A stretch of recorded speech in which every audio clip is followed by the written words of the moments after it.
粉还会很有感觉的，就是有一幕里面新增的角色有一个小女孩，她手机壳一拿起来，如果你有仔细看的话，你会发现它是什么？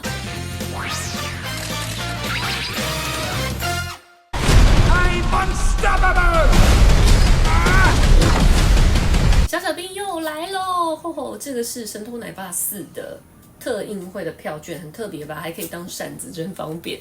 那其实大家都很喜欢小小兵哦，因为不管是大人还是小孩，里面有很多小朋友会笑的梗，那大人会觉得相当疗愈，因为小小兵真的是还蛮强的。这一集的小小兵当然就是延续前面几集的强。其实老实说，我已经不太记得前面几集的内容，只觉得在看的时候很欢乐。但这一次我觉得特别有趣的地方是，他在电影里面超多彩蛋的，无论是在音乐方面的彩蛋，还是其他电影。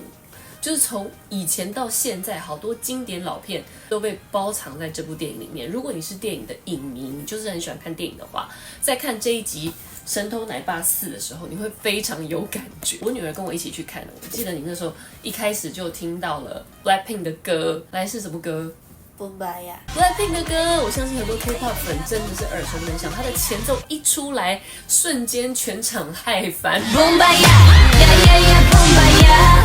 影迷，我是一个非常爱看电影的，从小就爱看电影。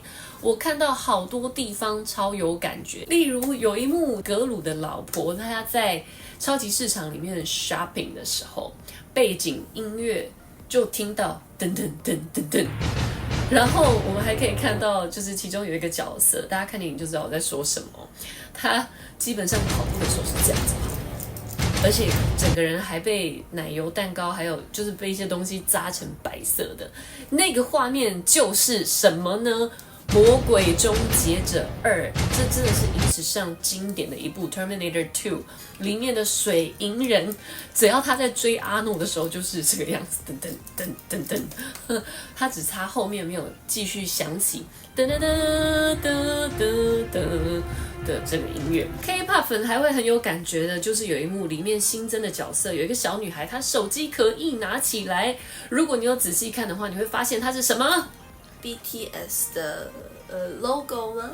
对，它是 BTS 这个团队的对标吧 ，logo。就是我女儿也是一眼就看到，一眼就尖叫，那是 BTS。所以其实 K-pop 粉在看这部片的时候会非常嗨。好，当时格鲁降落在坏人的飞船上，他有一个超级英雄 landing， 超级英雄的落地之姿。阿汤哥经典的戏码，也就是垂降。要去偷一个保安非常严密的一个这个机密资料，然后他在垂降的时候，大家都跟着他一起很紧张，因为生怕一滴汗甚至一个东西掉下去，可能都会让现场警铃大作，整个计划就泡汤。所以小小兵里面竟然也有很类似的桥段，他们从天而降垂降，然后一样有东西掉下去，然后观众就会跟着一起紧张一下，然后最后有人神接住这样子。所以这些真的都让你觉得非常的 déjà vu。那还有另外一个就是这真的是资深影迷才会看过的，凯瑟琳·丽塔·琼斯当年跟史恩·康纳莱有演一部非常经典的神偷作品叫《将计就计》，那里面就有很多红外线。其实这一幕也启发了后代无数的电影哦。那这个红外线当时他们是靠什么？就是吹面粉去看到那些红外线实际的这个样貌，否则其实基本上如果你今天没有杂物的话是看不到任何红外线的。好，总之呢，这一幕竟然也出现在小小兵里面，你也看到小小兵是很巧妙的用小婴儿用的这个叫什么爽身粉，对，小婴儿用的爽身粉来一吹就可以看到那个红外线的光束，所以真的都很有趣。然后到最后几乎接近尾声的地方，就是等于说高潮的打斗片段。小小兵里面也有打斗，没错，在格鲁跟大坏蛋对决的时候，他们是在那个钢架上面，就是那种建筑物的钢架上面，那个根本就是007好吗？就是经典的007的打斗片段也出现了在小小兵里面。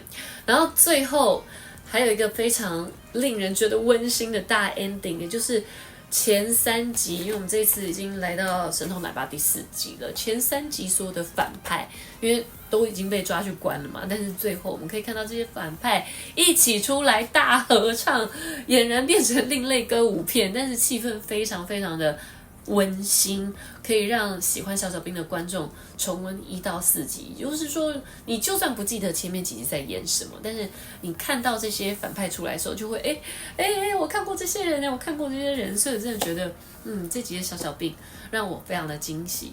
第4集真的很推哦。Brittany. I can't say my name is Brittany. That would be a lie. Why can't you be more like your sister Edith? She lies all the time.